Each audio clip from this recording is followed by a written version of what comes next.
গল টেস্টের শুরুটা হতাশাজনক হলেও দিন শেষে বেশ ভালোভাবেই ঘুরে দাঁড়িয়েছে বাংলাদেশ। প্রথমে টসে জিতে ব্যাটিংয়ের সিদ্ধান্ত নেন অধিনায়ক নাজমুল হোসেন শান্ত। তবে শুরুতেই ধাক্কা খায় টাইগার্সরা। দলীয় 5 রানে 0 রানে বিদায় নেন ওপেনার এনামুল হক বিজয়।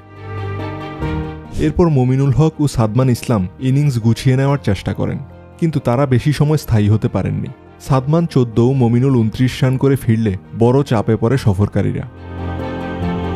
চতুর্থ উইকেটে হাল ধরেন অধিনায়ক শান্ত ও অভিজ্ঞ ব্যাটার মুশফিকুর রহিম। শুরুতে ধৈর্য ধরে খেললেও ধীরে ধীরে আক্রমণাত্মক ভঙ্গিতে ব্যাট চালাতে থাকেন তারা। শান্ত 202 বলে 11টি 4 ও একটি ছক্কায় তুলে নেন টেস্ট ক্যারিয়ারে একটি দারুণ সেঞ্চুরি। অন্যদিকে শ্রীলঙ্কার বিপক্ষে বরাবরের মতোই দারুণ খেলেন মুশফিক। 176 বল মোকাবেলা করে 5টি 4-এ তিনি তুলে নেন নিজের 12তম টেস্ট সেঞ্চুরি। লঙ্কানদের বিপক্ষেই তার প্রথম ডাবল সেঞ্চুরি এসেছিল। এবারও তার ব্যাটে দেখা গেল দৃঢ়তা ও আত্মবিশ্বাস। শুরুতে 3 উইকেট হারালেও এই জুটির ব্যাটে ভর করে ভালোভাবেই ম্যাচে ফিরেছে বাংলাদেশ।